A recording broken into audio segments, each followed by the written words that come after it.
Hello à toi et bienvenue dans cette vidéo. Donc moi c'est Marine et j'accompagne les thérapeutes qui veulent développer leur activité pour en vivre. Et bien d'abord j'avais envie de te souhaiter une belle année 2025, plein de bonheur, la santé évidemment, et pourquoi pas la réussite. Et oui, c'est la réussite dont on va parler aujourd'hui, la réussite dans ton activité de thérapeute. Est-ce que 2025 est une année pour laquelle tu as décidé que cette fois-ci, ça y est, tu allais mettre en place les actions pour que ton activité se développe et pour que tu puisses en vivre? Est-ce que cette année, tu as décidé que les choses allaient changer ou pas? Ça, c'est à toi de me le dire. Alors, ce que j'avais envie, c'est dans cette vidéo de t'apporter quelques clés pour te permettre de réfléchir à qu'est-ce qui s'est passé sur 2024 et quels sont mes objectifs pour 2025, qu'est-ce que je vais changer pour réussir à atteindre ces objectifs. Donc dans un premier temps, là on va parler justement de 2024 et de ce qui s'est passé sur 2024 et comment tirer des leçons de ce qui s'est passé. L'objectif, ça va être quoi? Ça va être d'aller analyser, en fait, analyser l'existant. C'est-à-dire faire comme un audit de la situation à l'instant T. Donc cet audit de la situation, voilà comment tu vas pouvoir le faire. Premièrement, tu vas te demander, est-ce que tu as mis en place des actions pour suivre ton activité? Est-ce que tu es en mesure, aujourd'hui, de pouvoir regarder en arrière ce qui s'est passé de manière concrète? Est-ce que tu sais comment est-ce que ton chiffre d'affaires a évolué chaque mois? Est-ce que tu sais combien tu as eu de clients chaque mois et comment ton chiffre d'affaires a évolué? Est-ce que c'était des nouveaux clients? Est-ce que c'était des clients fidèles qui revenaient, etc. Voilà, donc si aujourd'hui tu n'as pas ça encore en place, c'est quelque chose qu'il va falloir mettre en place.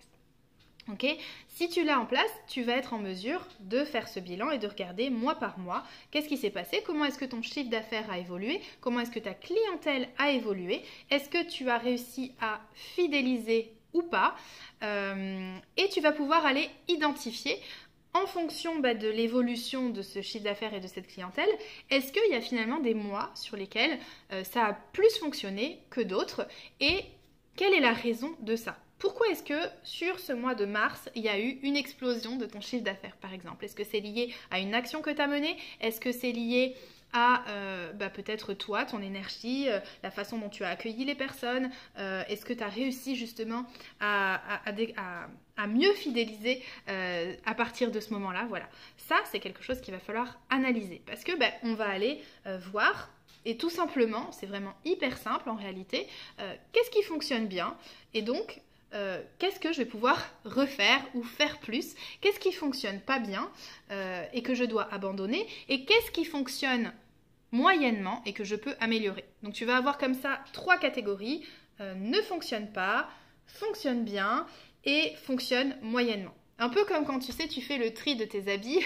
Si tu as besoin de place chez toi, tu vas mettre d'un côté ce qui est à jeter, de l'autre côté ce qui est à garder et au milieu là où je réfléchis encore. D'accord? Donc c'est un petit peu ça que je te propose de faire avec ton activité.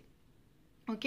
Donc ça c'est ce que tu peux faire sur l'année 2024 pour aller regarder ce que tu vas conserver, ce que tu vas conserver et réitérer peut-être, voir comment tu peux le mettre en place sur plus de mois. Par exemple, si tu as fait ça un mois dans l'année, est-ce que c'est quelque chose que tu peux répéter ou pas? Voilà.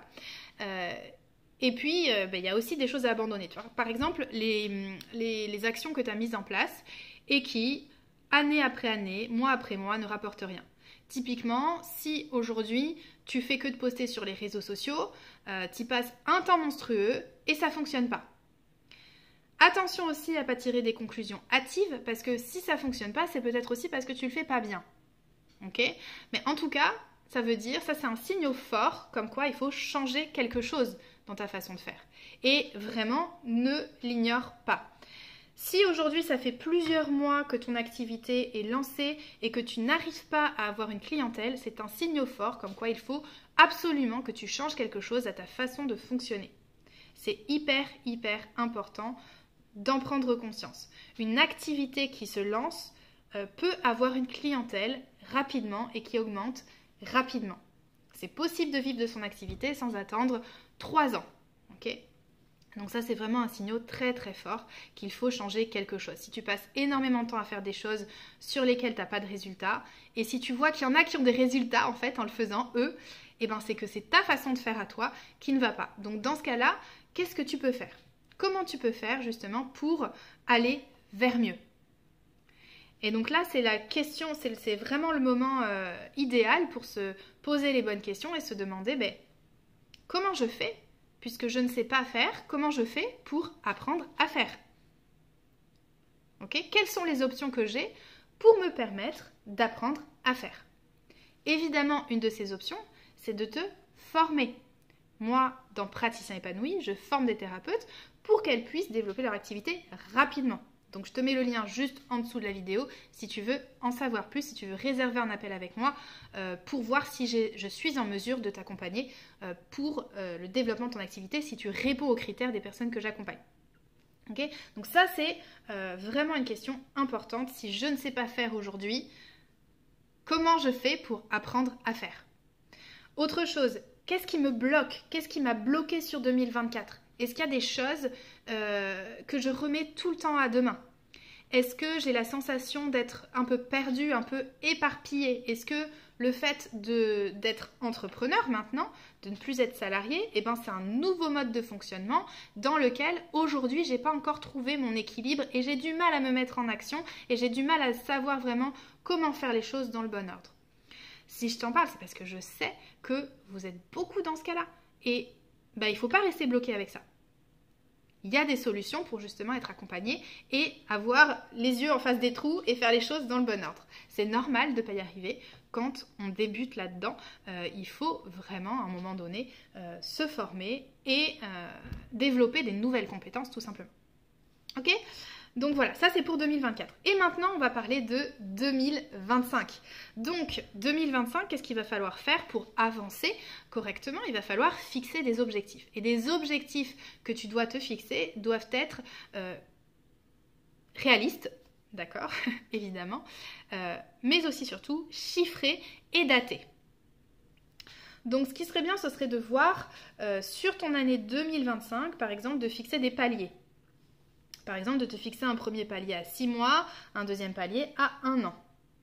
De manière à ce que tu puisses mettre en place des actions derrière. Donc par exemple, dans 6 mois, j'aimerais atteindre X clients chaque mois, X rendez-vous. Alors il y a client, il y a rendez-vous, hein, c'est pas la même chose. X clients ou X rendez-vous chaque mois pour avoir un chiffre d'affaires de temps. Okay. Et dans 1 an, je voudrais être à un deuxième palier avec tant de clients par mois, tant de chiffre d'affaires par mois, tant de séances par mois. Ce qu'il va falloir regarder, c'est quel est le gap à passer en fait par rapport à là où j'en suis aujourd'hui. Là où j'en suis aujourd'hui, à l'instant T, en début 2025, sur l'année 2024, comment est-ce que les choses ont évolué et quel est le palier que j'ai à passer pour arriver à ces nouveaux objectifs-là dans 6 mois. Okay, est-ce que ça signifie doubler, tripler, quadrupler mon chiffre d'affaires? Voilà. Et pour y arriver à ces objectifs-là, ben, il va falloir se poser cette fameuse question de qu'est-ce que je vais faire pour y arriver?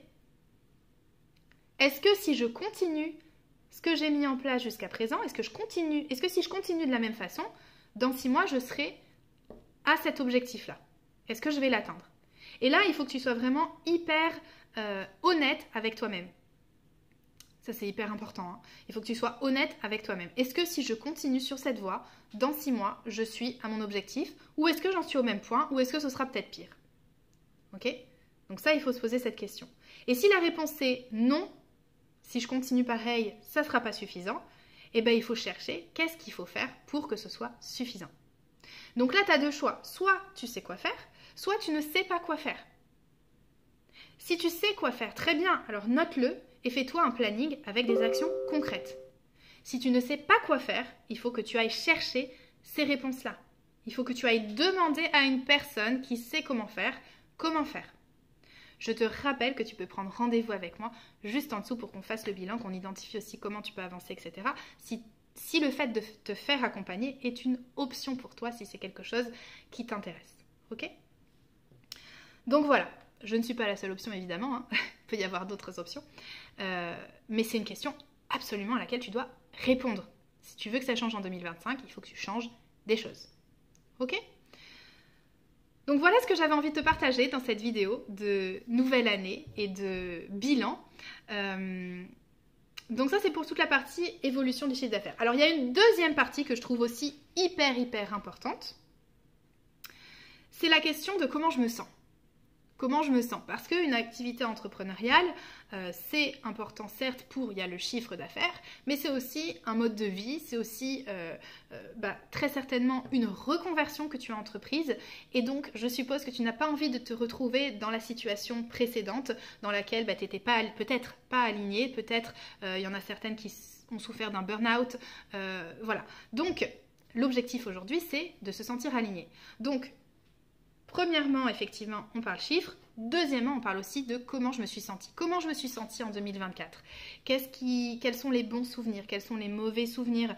Qu'est-ce qui m'a plu dans ce développement d'activité? Qu'est-ce qu'aujourd'hui je trouve difficile et difficilement supportable? Est-ce qu'il y a des choses que je ne supporte pas? Des choses qui me stressent particulièrement?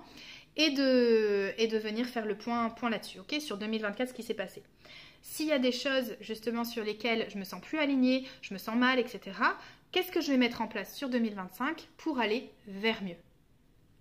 Ok? Donc ça, c'est le deuxième point hyper important. Sur ce, je te souhaite encore une belle année 2025. Je suis disponible si tu as envie qu'on échange. Et je te dis à très vite.